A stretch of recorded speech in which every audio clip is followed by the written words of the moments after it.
My husband dragged me to the gala that night as if pulling along an unnecessary decoration. "Stay in the back," he whispered close to my ear, his voice low but dripping with contempt. "That dress looks terrible on you." When the billionaire CEO stepped into the ballroom, he didn't even bother to acknowledge the handshake my husband eagerly extended. Instead, he walked straight toward me. In the middle of that glittering room, he took my trembling hands, looked at me with eyes filled with tears, and whispered, quiet enough that only I could hear, yet clear enough to make my world collapse. "I've been looking for you for 30 years. I still love you, Keisha." The champagne glass slipped from Benton's hand and shattered on the floor. "I'm glad you're here. Stay with me until the very end of this story, and if you can, leave a comment telling me what city you're watching from, so I know how far my story has traveled." I should have realized Benton was planning something when he suddenly insisted that I accompany him to the gala that night. In 25 years of marriage, he had never, not once, wanted me by his side at any work-related event. I was the stay-at-home wife, the silent one, the one who made sure his shirts were always perfectly pressed and dinner was always ready when he came home from important meetings with important people. "You're coming with me tonight," Benton announced that Tuesday morning, his eyes still glued to the Wall Street Journal. "The new CEO will be there. Pacific Crown Consortium was just acquired, and I need to make the right impression." I froze while pouring coffee. The hot water in the kettle trembled slightly. "Are you sure you want me there?" I asked. "I don't really have a dress suitable for something that formal."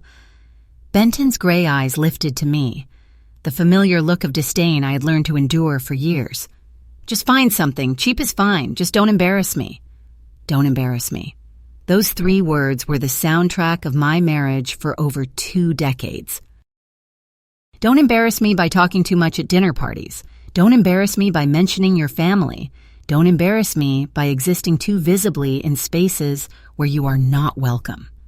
That entire week, I searched through thrift stores and outlet shops, working within the $200 a month Benton allocated to me as personal spending. Everything had to come from that amount. Clothes, cosmetics, even the small gifts I bought for the wives of his business partners during the holidays. After 25 years, I'd become an expert at finding something decent with almost nothing. The dress I finally found was navy blue, long-sleeved, modest but elegant. It cost $45 at a consignment shop on Melrose. The woman behind the counter smiled and told me it originally came from Nordstrom. I carefully pressed the dress, hung it in the deepest corner of my closet, and tried not to think about what Benton would find to criticize. The night of the gala arrived faster than I wanted. Benton emerged from the dressing room in a perfectly tailored black tuxedo, probably more expensive than everything I spent on clothes in an entire year. His silver hair was slicked back neatly.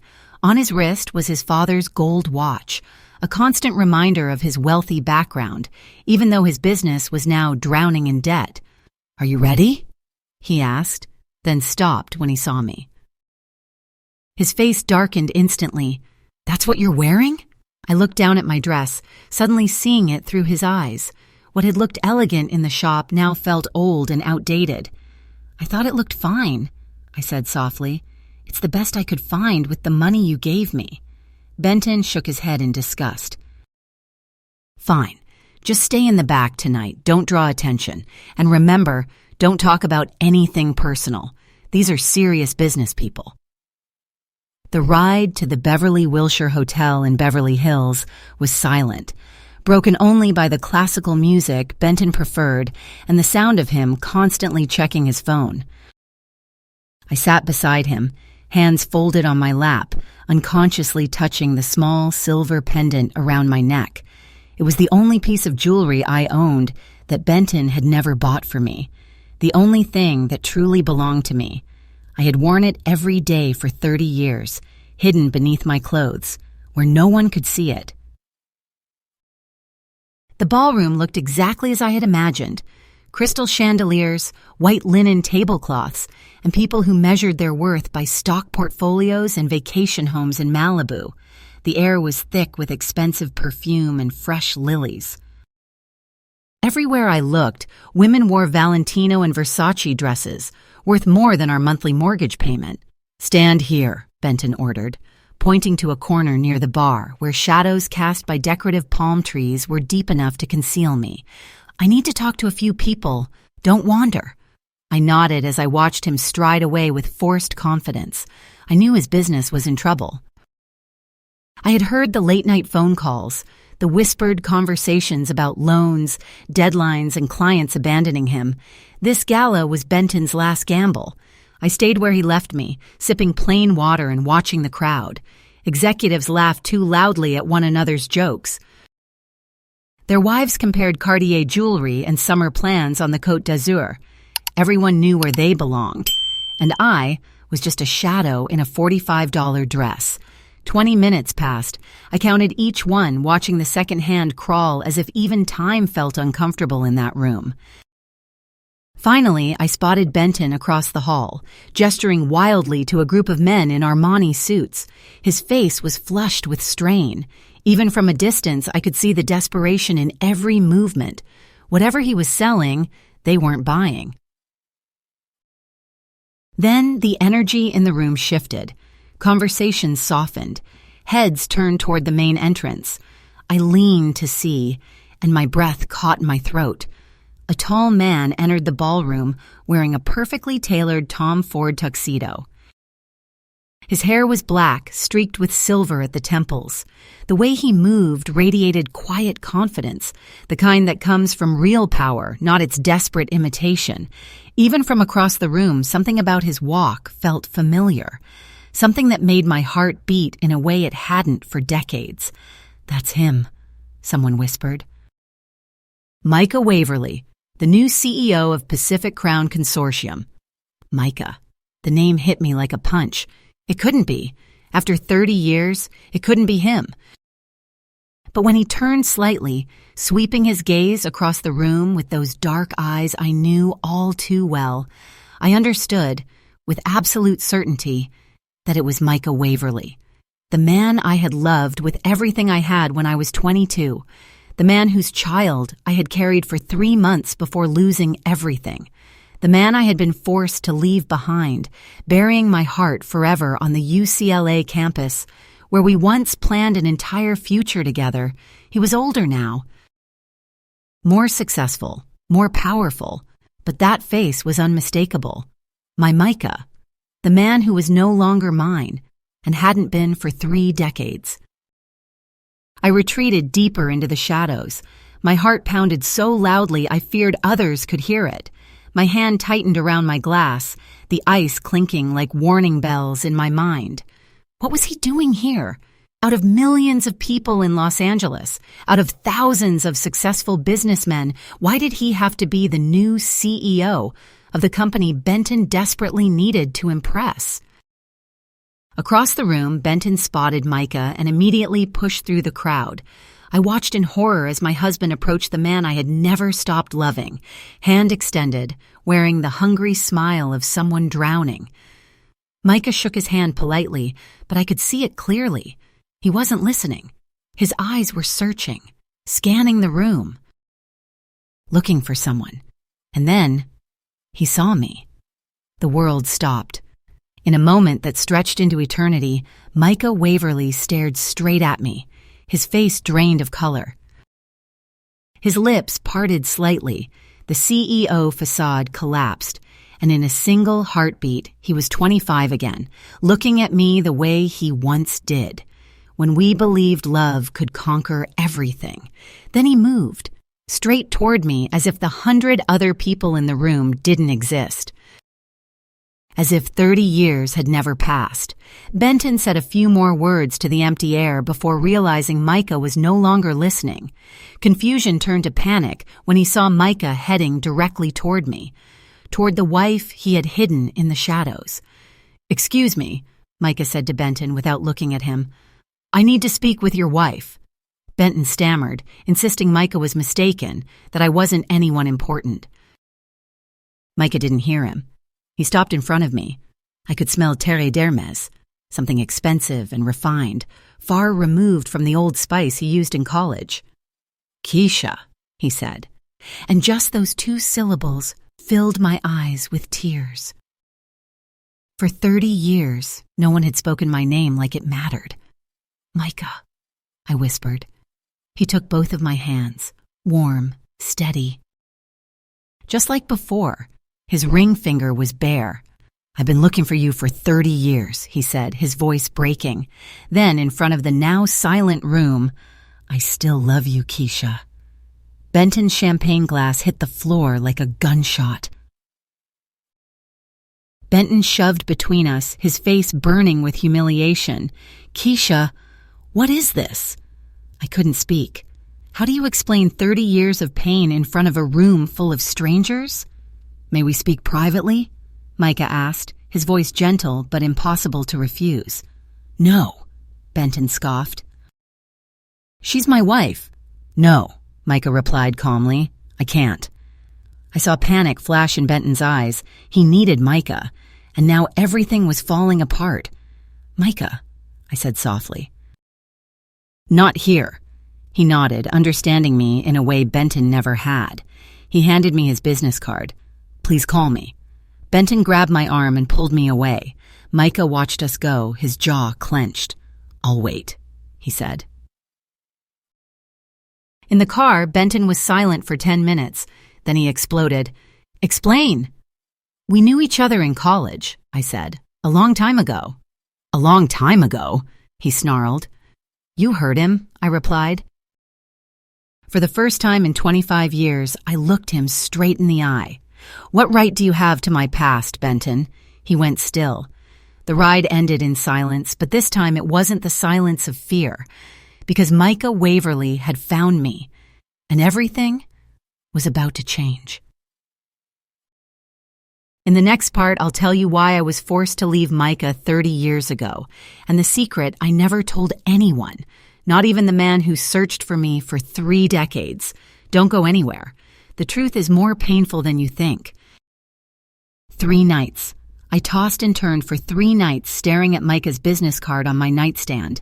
It lay still, yet in the darkness it seemed to glow, both an invitation and a warning against everything I had endured for 25 years. Every time I picked up my phone, Benton's voice echoed in my head, sharp and clear, as if he were standing beside the bed. "You can't survive out there on your own. No one wants a 57-year-old woman with no skills. Micah Waverly doesn't love you. He loves the memory of you." Those words made me set the phone down, then pick it up again, then set it down once more. But on the 3rd night, at 2 a.m, I lay alone in the master bedroom. Benton had moved to the living room after the gala, because in his words, he couldn't stand to look at me. It was so quiet I could hear my own heartbeat, and I realized something terrifying. I had spent 30 years living inside the question, what if? What if I hadn't left Micah? What if I had been brave enough to stand up to his parents? What if I had told him about the baby? What if I hadn't lost the child? What if I hadn't married Benton out of desperation? 30 years of what-ifs had gnawed at me until I was nothing more than a shadow, alive, but not truly living. And now fate had placed an opportunity in my hands, perhaps the only one I would ever have, to get an answer. The only question left was whether I was brave enough to take it. Let me tell you about Micah Waverly. We met in our 3rd year at UCLA. I was studying English literature on a partial scholarship, working 3 jobs to cover the rest. Micah studied business, smart, ambitious, but what surprised me most was that he was kind in a way that was rare.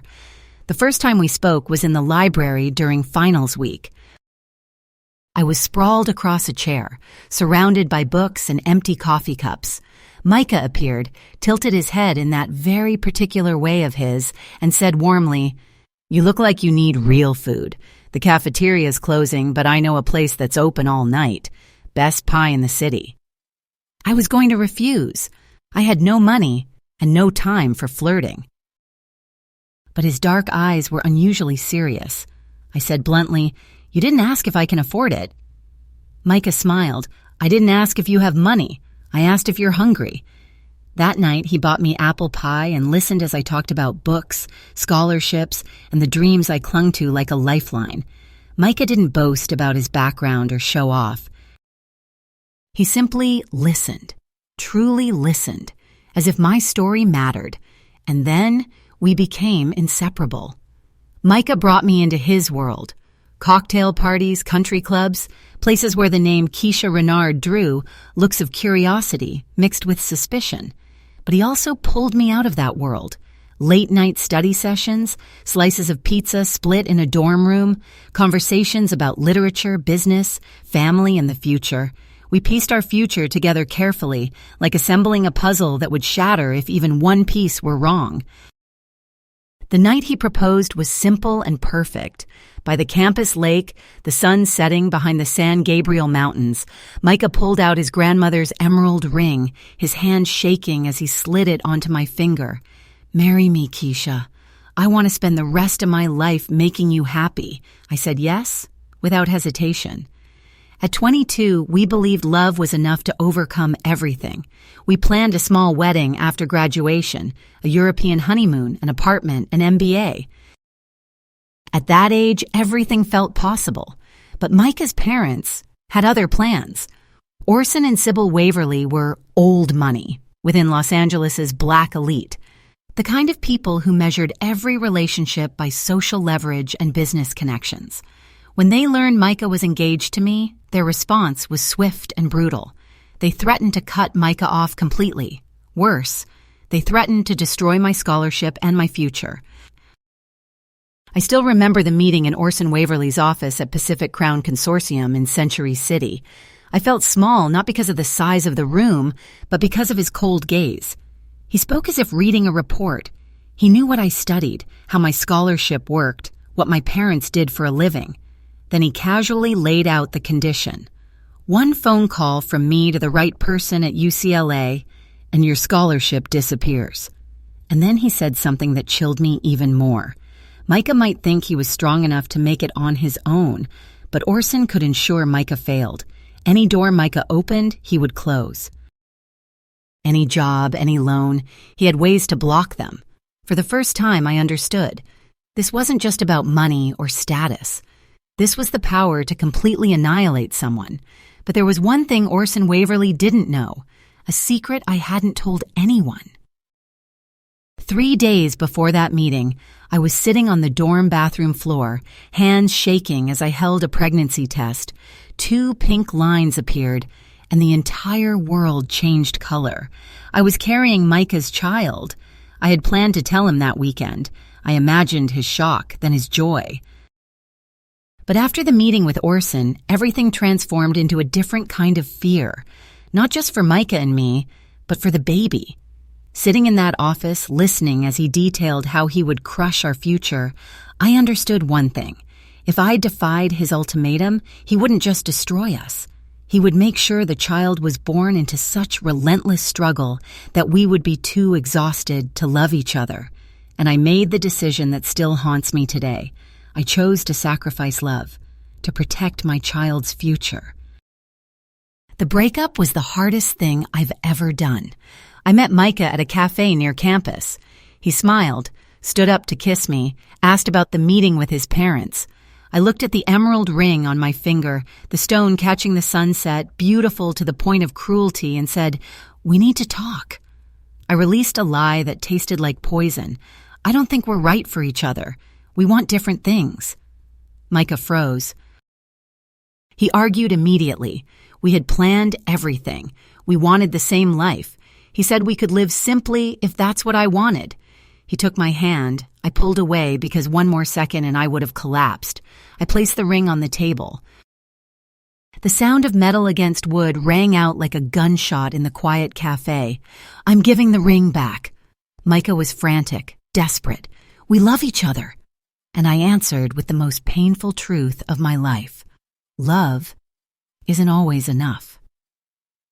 I stood up before my heart betrayed me. He begged me to look at him, to tell the truth. For a moment, I almost told him everything about the threats, the pregnancy, the impossible choice. But Orson's warning echoed in my mind. I swallowed it down. "Goodbye, Micah," I whispered, and I walked away from the only man I had ever loved. 3 weeks later, I lost the baby. Alone. A rainy morning. I curled in on myself in the dorm room. By the time I reached the medical center, it was too late. The doctor spoke gently, saying it sometimes happens, but I knew the truth. I had sacrificed love to protect my child, and the child was gone.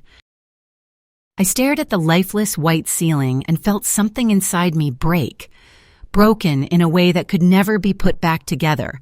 Micah tried to contact me for weeks. He left messages. He went to places he thought I might appear. I avoided him with every survival instinct I had. And then finally, he stopped. He graduated, left, and I didn't see him again until tonight. 6 months after leaving Micah, Benton Creed proposed to me. Benton was 12 years older, someone I knew through my father's business circles. He was stable, predictable, and safe in the way a drowning person craves air. I said yes, not because I loved him, but because I was exhausted from being alone with my pain. I thought I could learn to love Benton. I thought safety and security were enough to build a life. I was wrong. And by the time I realized it, I was in too deep. Financially dependent, isolated, and so afraid I couldn't even imagine another path. Until tonight. Until Micah Waverly walked into that ballroom and reminded me what being truly loved feels like. Being cherished, not owned. Being seen as a human being with worth, not as a possession. On Thursday morning, Benton left the house very early. He said he had a golf meeting with potential investors, men just as desperate as he was trying to save a sinking business with a few handshakes and a few smooth promises. I stood in the kitchen, pretending to be busy, only waiting for one sound. Benton's car pulling out of the driveway. When the noise disappeared at the end of the street, I finally walked over to the kitchen phone. My hands were shaking so badly I had to use both of them to press the silver raised numbers printed on the white business card. Pacific Crown Consortium, Mr. Waverly's office. A professional female voice answered. I froze. I was no longer Micah's college girlfriend, no longer his old love. I was Benton Creed's wife, the woman Micah had named and confessed feelings for in front of a room full of the most influential people in Los Angeles. This is Keisha Renard Creed, I said, my voice dry. Mr. Waverly asked me to call. A brief pause. Then the secretary's tone softened. Of course, Mrs. Creed. Mr. Waverly has been expecting your call. Would you mind holding for a moment? I pressed the receiver tighter. The hold music was classical melodies, pulling me back to our college years. Micah taking me to concerts, sitting beside me in the auditorium. He didn't watch the stage as much as he watched me, as if he enjoyed the moment I discovered Mozart and Beethoven more than the music itself. Then his voice came through. Keisha. Just one soft call of my name felt like someone touching the scar inside my heart, familiar and impossible to escape. Thank you for calling. I almost didn't, I admitted. I wasn't sure this was the wise thing to do. Wise has nothing to do with it, Micah said very gently. Some things are simply necessary. He paused, then asked directly, Can I meet you for coffee? Somewhere we can talk without being interrupted? I understood immediately. Somewhere Benton couldn't find. Verve Coffee Roasters downtown, I said. On Venice Boulevard. Do you know it? I'll find it. Can you be there in an hour? An hour. 60 minutes to decide whether I was brave enough to sit across from the man I had buried in my memory for 30 years. 60 minutes to choose between the life I knew, even if it was a cage, and a possibility I had thought was gone forever. I'll be there, I said, and hung up immediately before I could panic. I stood in front of the bathroom mirror, looking at the woman inside as if she were a stranger. 57 years old, black hair threaded with gray, pinned up neatly like a defensive habit, wrinkles around my eyes and the corners of my mouth telling the story of 25 years of strain trapped behind a proper smile. My skin was still smooth, but my eyes, so tired no concealer could hide it. I heard the poisonous voice in my head. He'll be disappointed. He'll realize he's been searching for a ghost. But I still changed clothes, still brushed my hair, still applied a soft red lipstick, the only shade Benton had never dismissed as too loud. Then I drove down Venice Boulevard to the small cafe I had discovered years ago on one of my rare solo trips, times when I needed to remind myself that beyond that marble-floored house, another world still existed. Verve was tucked between a bookstore and an antique shop. The kind of place where artists and students sat for hours with a single cup of coffee. I arrived 15 minutes early, chose a table in the back corner where a brick wall and shadows gave me a little privacy. The shop smelled of roasted beans and cinnamon waffles. The low murmur of conversation wrapped around me like a safe cocoon. I ordered a latte. Not because I wanted it, but because I needed something to keep my hands busy, something to hide the way my heart was pounding like a caged bird. You think this meeting would feel like a romantic movie? No. Some reunions don't bring magic. They bring truth, and truth always has teeth. Micah arrived right on time. He stepped inside, and daylight made everything so sharp I could no longer hide. He scanned the cafe, then stopped when he saw me. He was older, yes, but also more real. Power sat on him like a perfectly fitted suit, not flashy, not demanding, yet everyone automatically noticed. And then he smiled at me, the first real smile since the gala. In it, I caught a glimpse of the 22-year-old boy who had once knelt by the lake. "You look beautiful," he said, as he sat down across from me. Heat rushed to my cheeks. Benton hadn't called me beautiful in years. "You look successful," I replied, deflecting out of habit, because I no longer knew how to receive a compliment. "Success doesn't look like happiness, Keisha," Micah said. "I learned that the hard way." He ordered black coffee, just like he used to in college, when the waitress left and silence lay between us, thick with 30 years. "Why did you leave?" Micah asked at last. The real reason, not the "we want different things" line. I never believed that. I had rehearsed my answer in my head for days, but looking at the pain still living in his eyes, I understood. I couldn't tell half of it. And I told him everything. I told him about his father's threat, about the meeting downtown where Orson Waverly calmly said he would destroy both our futures if I didn't walk away. I told him I had been pregnant and then lost the baby 3 weeks after the breakup. I told him I married Benton because I was exhausted and lonely, not because I loved him. Micah listened without interrupting, but with every sentence his face grew paler. When I stopped, his hands clenched into fists on the table. "My father threatened you," he said, his voice frighteningly hollow, "and you were carrying my child." I nodded. "My God, Keisha," Micah ran a hand through his hair. "Why didn't you tell me? Why didn't you come to me?" "Because I was 22. And I was afraid," I whispered. "Because your father made me believe loving you would destroy us both. Because I thought I was protecting you."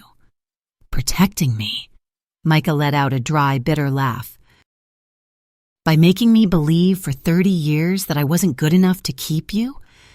I reached across the table and placed my hand on his fist. "Micah, I'm sorry. I truly believed I was doing the right thing." Micah took my hand. The warmth and familiarity of that touch pulled me backward in time. "My father died 5 years ago," he said slowly. "For the last 15 years of his life, I tried to earn his approval. I never knew he did that to you." "Now, it doesn't matter anymore," I said, even though I knew it was a lie. "It matters to me," Micah replied, "because I need you to know. I never stopped loving you. Not when you left. Not when you married Benton. Not when I married Isadora because it fit on the outside." He looked straight at me. "I looked for you. For years. I hired investigators, chased leads that went nowhere. But I never gave up hope." He told me he had divorced Isadora 3 years ago. And last month, the investigator finally found my marriage record and my address.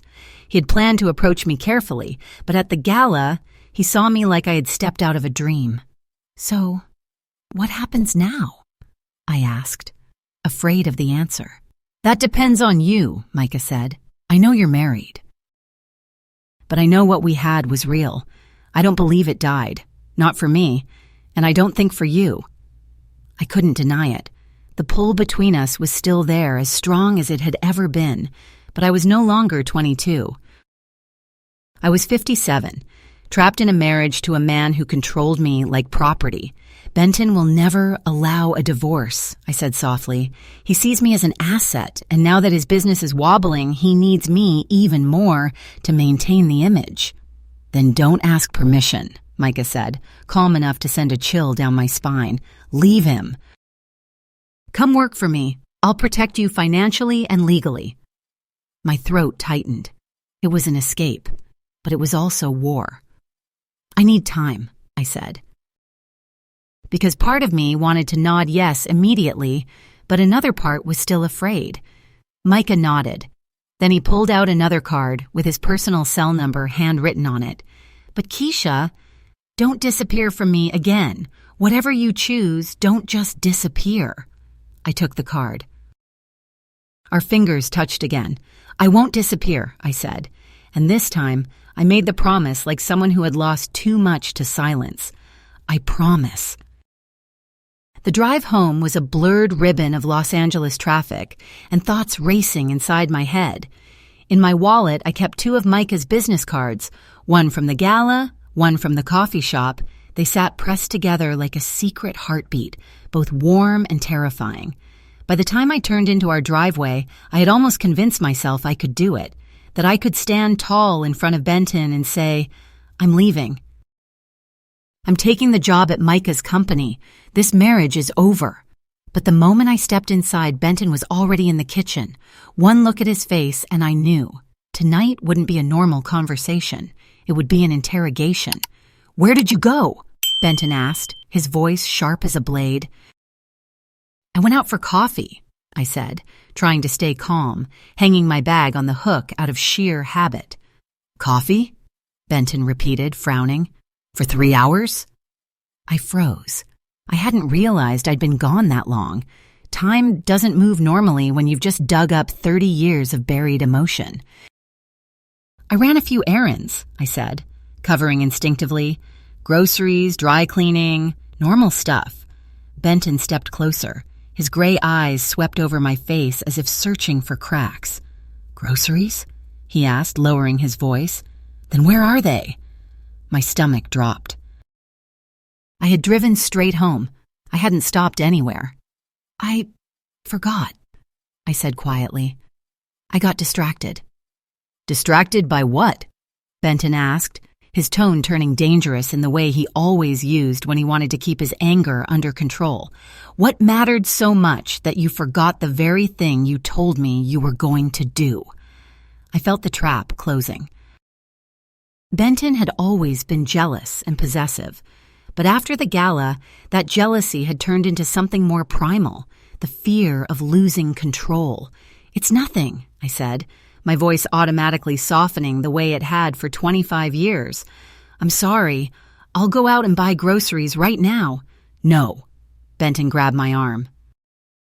His fingers clamped down so hard I knew it would bruise by tomorrow. You're not going anywhere, Benton said.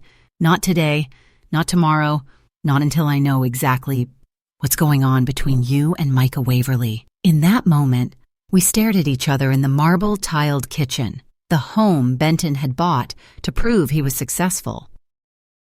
And I saw myself reflected in his eyes, not a wife, not a partner, not even a human being, just property that had dared to have a will of its own.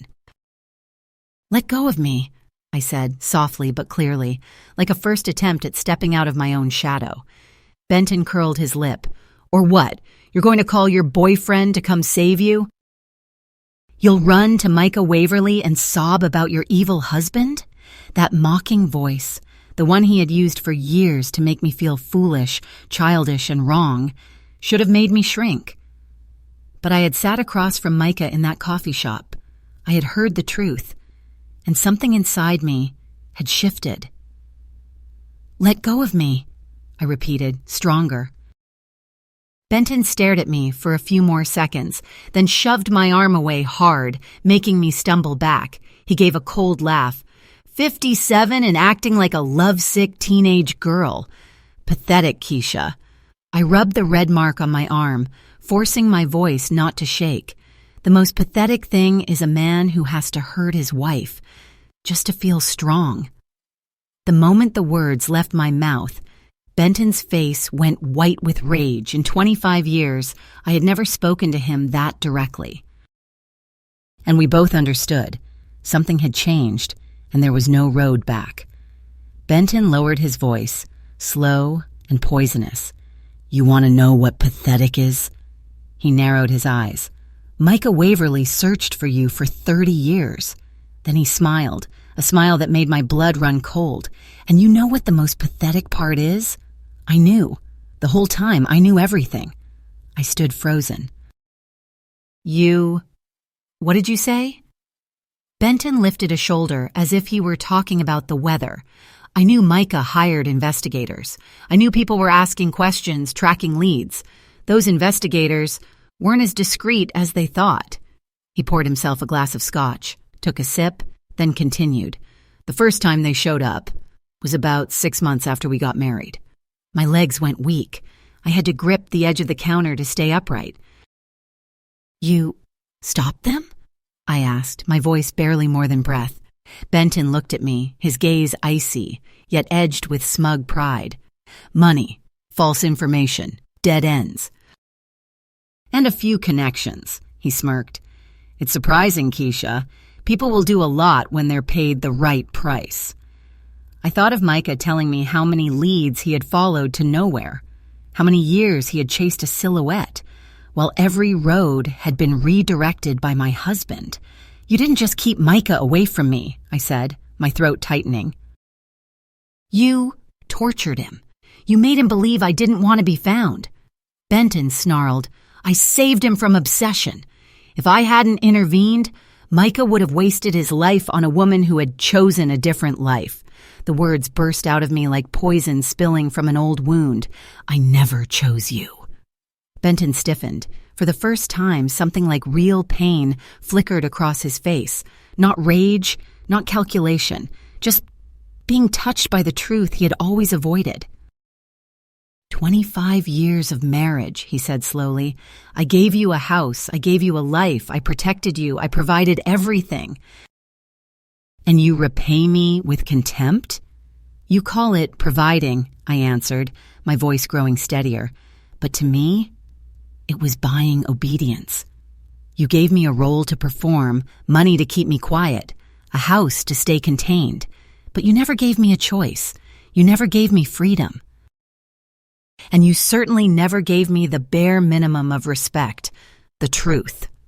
Benton laughed, then lunged for his familiar, cruel strike. "Micah doesn't love you. He loves the memory of you. He loves the 22-year-old girl. The moment he really sees the 57-year-old woman in front of him, he'll disappear as fast as he appeared." If it were before, that sentence would have killed me. But today, it only woke me up. "You're wrong," I said simply. Benton stepped forward, anger flaring. "I'm wrong? Keisha, when Micah realizes you're not that girl anymore, when he sees you've become exactly the kind of middle-aged woman he would never choose, do you think he'll still want you?" And right then, the last string inside me snapped. I looked straight at Benton, not dodging anymore. "I don't care whether Micah wants me or not," I said each word clearly. "I don't care if he changes his mind tomorrow, because at least he gives me the chance to choose. You never did." I pulled the 2 business cards from my wallet and laid them on the kitchen counter between us like a declaration. Micah offered me a job, financial independence, a life that belongs to me. Benton's face hardened. "You're not taking it." Yes, I said. I am. Benton lowered his voice, the terrifying quiet tone that always came before a threat. If you leave me, I'll destroy you financially. I'll drag you through court, bleed you dry. I'll make sure you have nothing left to start over. So finally, the naked truth showed itself. Not love, not family, just ownership and a chain called economic destruction. I drew a deep breath, surprised at how calm my voice was. Go ahead and try. I looked him straight in the eye. Micah has more money and his lawyers are better. But most importantly, he doesn't need to destroy someone else to feel strong. Benton's face flushed. He hated being reminded that his power was patched together from debt and pride. At last, Benton pointed toward the door, grinding out, "Get out of my house." "Fine," I said, and I turned and walked up the stairs. Behind me, Benton shouted, his voice echoing through the cold house, "You'll come back!" When Micah gets tired of you, when you can't survive in the real world, you'll crawl back here, and if you beg well enough, I might consider taking you back. I stopped on the steps, turned to look at the man I had lived with for 25 years, the man who had isolated me, twisted the truth, kept me in a cage, and called it protection. "No, Benton," I said softly, "I won't come back." I paused, letting the next sentence fall exactly where it needed to. Because no matter what Micah turns out to be, no matter what happens with the job, no matter how the future changes, tonight I understand one thing. I looked straight at him. I would rather be alone for the rest of my life than spend one more day with a man who sees me as property. I continued up the stairs. Down below, I heard Benton already starting to call someone, his voice rising and falling, urgent, furious. Maybe a lawyer, maybe a partner, maybe one of the people who always helped him maintain the facade of success. But for the first time in 25 years, Benton's voice sounded like background noise, no longer an order, no longer fear, just a sound about to disappear from my life. I had a call to make, a job to accept, and a life to reclaim, and it began, right now. But do you know what the scariest part is? I thought tonight was the ending. I would pack, leave the house, call Micah, and start over. No. Benton isn't the kind of man who loses and lets go. And the moment I pulled a suitcase from the closet, I realized he had been preparing a dirty move for a long time, just waiting for me to step out of the cage so he could trigger it. I called Micah right there in the car, in the parking lot of a Marriott hotel in downtown Los Angeles. My hands were still trembling after the confrontation with Benton, my heart pounding fast as if I just escaped something I couldn't even name. The sun was setting, staining the San Gabriel Mountains in gold and violet. The sight pulled me back to evenings at UCLA, when Micah and I used to study late into the night, believing the future was endless, and love, strong enough to overcome everything. "Keisha," Micah answered on the first ring, as if he'd been waiting. "Are you okay? Your voice? What happened?" "I'm leaving him," I said bluntly. No detours. "Benton, tonight, and I want to take the job you offered." There was a beat of silence on the other end. Then Micah's voice returned, warm and steady. "Where are you?"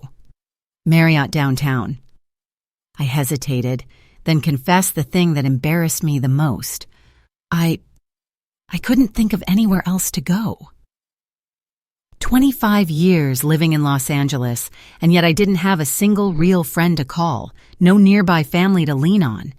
Benton had isolated me so perfectly that I had almost no safety net outside of him. "Stay there," Micah said. "I'm coming right now." 20 minutes later, through the hotel lobby glass, I saw Micah's black BMW pull up. He stepped out in jeans and a simple gray sweater, looking more like the student from back then than the powerful man who ran meetings and multi-million-dollar deals. When he saw me in the leather chair in the corner of the lobby, his eyes brightened, mixed with relief and something deeper, like hope. "Are you hurt?" Micah sat down beside me and immediately noticed the bruises on my arm. His jaw tightened, restrained anger obvious. "Did he put his hands on you?" "It's nothing I can't handle," I answered, though we both understood that wasn't entirely true. Benton had worn me down psychologically for years. Putting his hands on me was only an escalation I had half feared for a long time. Micah reached out, touching my forearm so lightly, as if he was afraid of hurting me more. "No one has the right to put their hands on you in anger," he said, his voice low but gentle. "No one." That tenderness made my eyes sting. I had forgotten what it felt like for someone to truly care. Not care in order to control, but care because they considered your pain something worth handling, with tenderness. "Tell me," Micah said softly, "what happened?" And I told him. I told him Benton had admitted he knew Micah had been looking for me for 30 years. He knew about the investigators. He knew about the questions. He knew every time Micah thought he was about to reach me, only for everything to become a dead end. I told him about the systematic sabotage, the threats, the manipulation to keep us permanently apart. Micah listened, his hand tightening into a fist. When I finished, his voice went rough with emotion. 30 years, he swallowed. 30 years, I wondered if you ever thought about me, if you regretted it. 30 years, I believed. Maybe I hadn't tried hard enough. I never stopped loving you, I said, the words spilling out before I could stop them. Not for one day. I married Benton because I was wounded and alone, but I never stopped carrying you in my heart. Micah turned and looked at me for a long time, as if confirming something he had survived on for decades. "So, now," he asked quietly, "after everything that happened, what do you want, Keisha?" That question frightened me, even when I asked it of myself. I had thought the answer would be easy. I want freedom. But in that moment, I realized freedom can be as terrifying as a prison.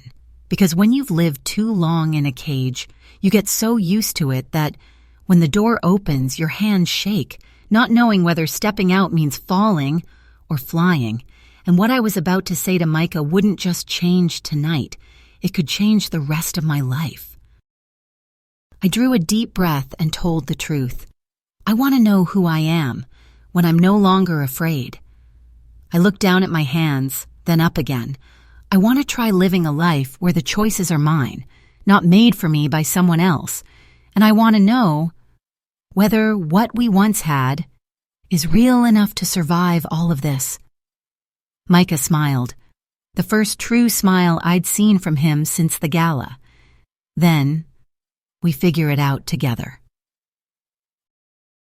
The next morning, I walked into Pacific Crown Consortium in a new role, Director of Community Relations, a position Micah created specifically for me. The job used my background in literature and education to build partnerships with local schools, develop reading programs, and create community projects. A meaningful job, a job that felt more like me than anything I had lived for the past 25 years. The salary stunned me, $2,500 a week, with benefits, paid time off, and autonomy over the department. Micah had told me over dinner the night before, "I want you to have financial independence. I want you to never have to live off anyone's kindness again." But what shook me wasn't just the money. It was the feeling that I was being evaluated by my mind and my ability, not by my obedience. Micah's assistant, Nadine Holloway, a black woman in her 40s, warm, quick, always smiling, greeted me and walked me through the Century City office. She introduced me to department heads, explained the community projects. Everyone was polite, professional, treating me like a real colleague. But at the end of the day, sitting alone in my new office, windows overlooking the Los Angeles skyline, fear crashed over me out of nowhere. 25 years. I hadn't worked for 25 years. What if I wasn't good enough? What if Benton was right? A light knock cut through my thoughts.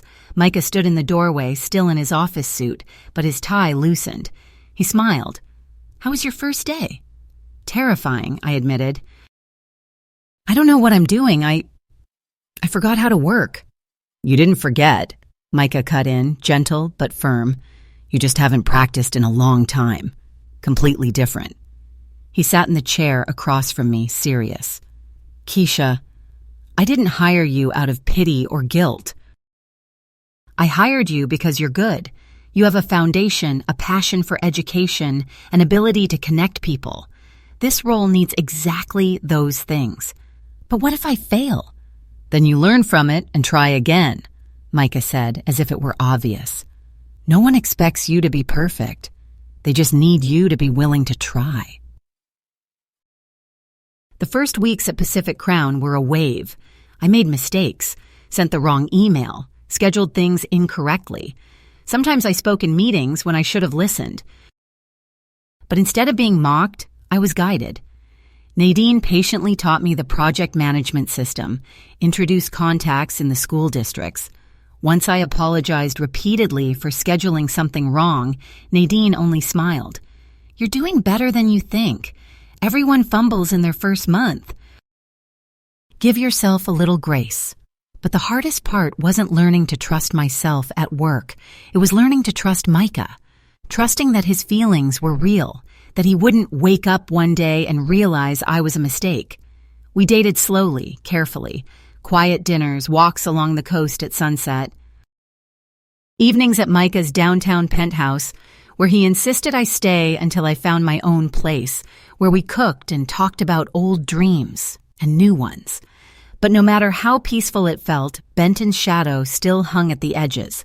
3 days after I started work, Micah called me into his office. His face tightened. We need to talk.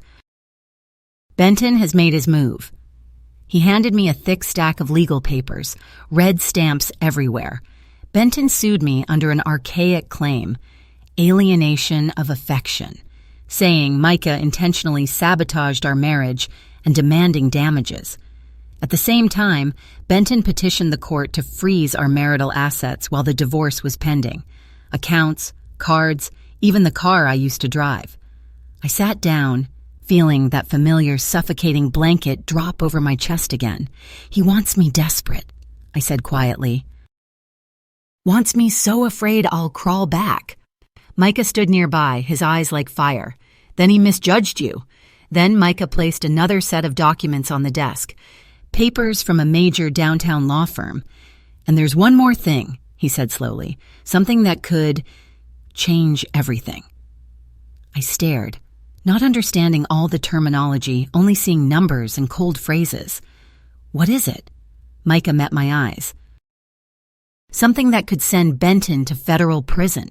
He said Benton was suspected of using his real estate development company as a front to launder money, and the FBI had been quietly building a case for months. I was stunned. Benton always presented himself as a legitimate businessman, arrogant and controlling, yes, but still legitimate. The idea that he could be tied to crime made my skin prickle, as if I'd just discovered the man beside me for 25 years had been a stranger. When did you know?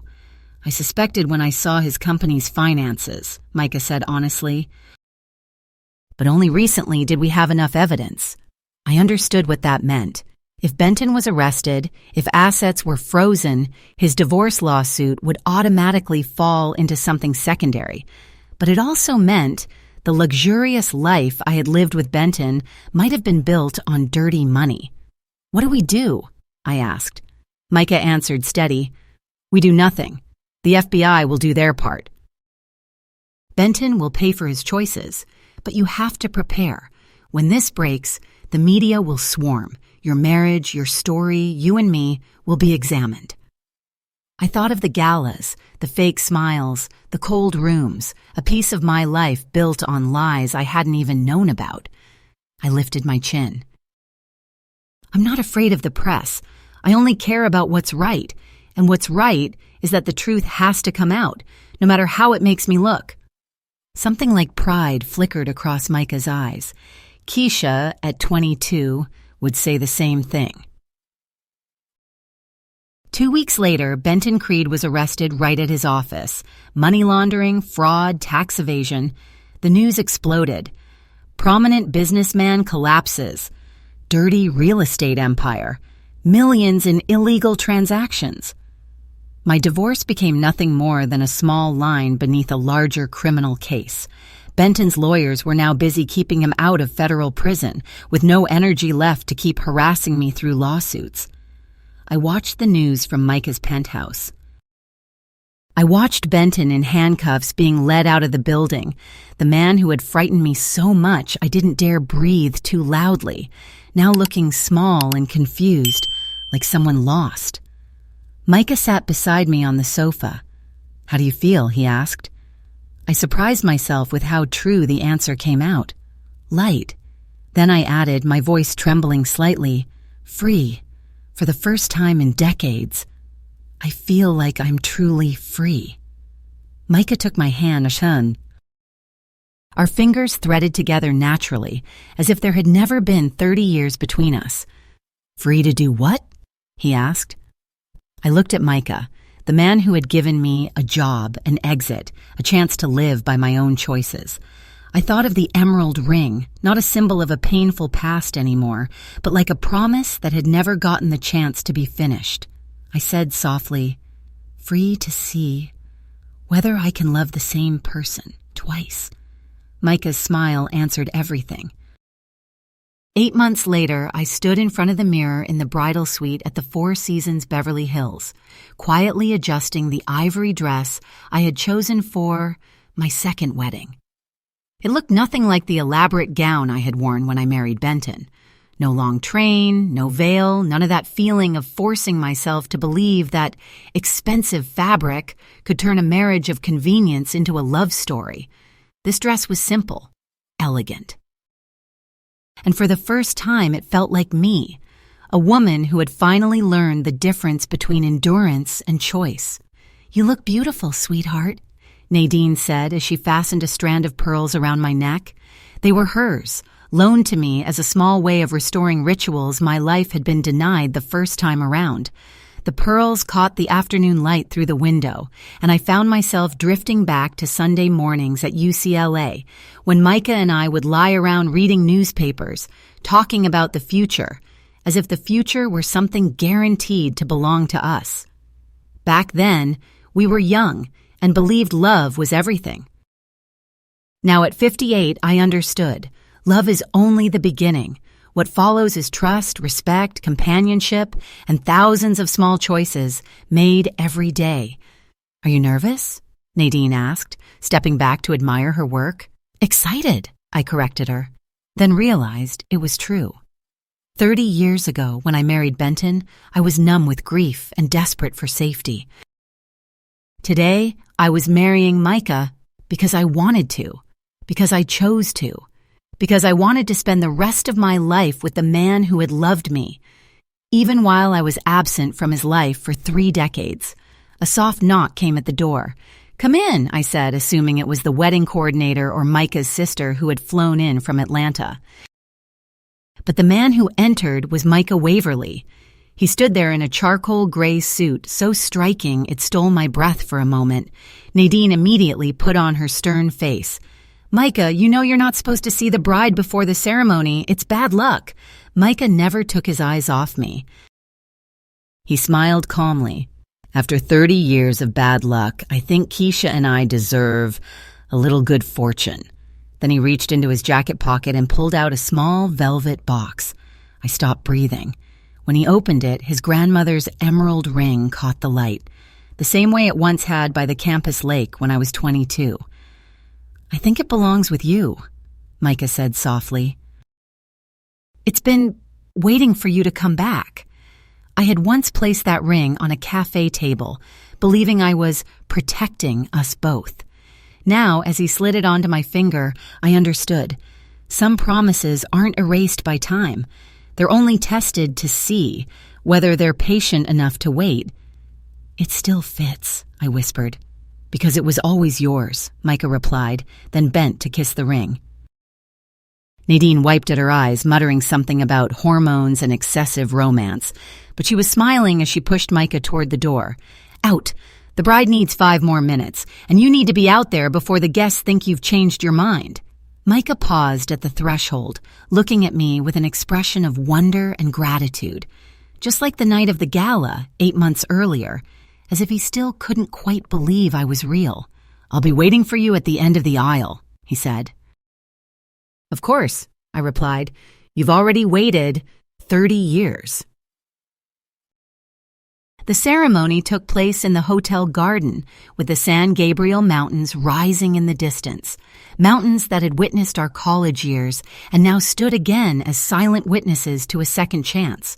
About 50 guests sat on white chairs among roses and greenery, friends, colleagues, people who had truly welcomed me into Micah's world with genuine warmth, intimate, peaceful, unpretentious. No performance. Everything Benton's galas had never been. As I walked down the leaf-strewn aisle, I saw Micah waiting ahead. His face was radiant, like a man finally living the answer to a prayer he had carried too long. Beside him stood Trayvon Maddox, Micah's college roommate, the man who had helped him search for me in those early years. I remembered meeting Trayvon the month before. He had said something that stayed with me. "Micah never stopped believing you two were meant to be. He just never knew the way to reach you." Now, as I reached him, Micah took my hands.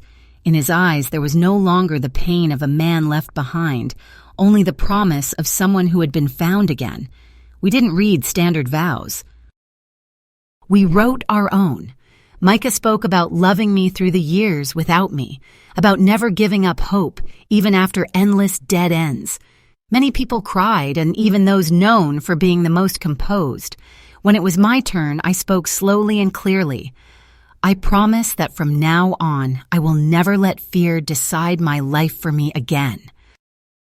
I promise to choose love every day, not because it's easy, but because it's worth it."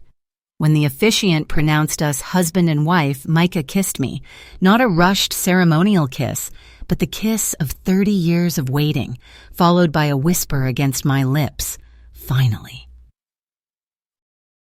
The reception was held in the hotel ballroom, a space that had once been a stage for Benton and me to perform the perfect marriage for years. Tonight, it felt completely different. Warm candlelight, soft jazz, real laughter, no cold distance, no hollow words for the sake of reputation. For our first dance, Micah and I chose the same song as before, "The Way You Look Tonight." "Any regrets?" Micah asked softly as we swayed. I thought for a few seconds, then smiled. "Just one. I regret losing 30 years. But I don't regret the road that brought me back here, because without everything I went through, I might never have known how precious this truly is." I looked around. Nadine was dancing with Trayvon, still wiping away tears. My colleagues from Pacific Crown chatted easily, treating me like family, not the boss's new wife. Later, Micah and I stepped out onto the balcony for a moment of quiet. Los Angeles glittered below us. The San Gabriel Mountains stood dark against the star-filled sky. Micah asked, "Do you remember what you once said about those mountains?" I nodded, smiling softly, that they were there long before we were born, and would still be there long after we grew old. Some things endure even when everything else changes. Micah looked at me and said simply, "Like us." He showed me a photo he had taken during the ceremony, the moment I walked down the aisle. I saw myself in the image, no longer a woman curled inward with fear, but a woman glowing with the power of choice. I thought of Benton, now paying the price for what he had done. Strangely, I felt no triumph, only relief.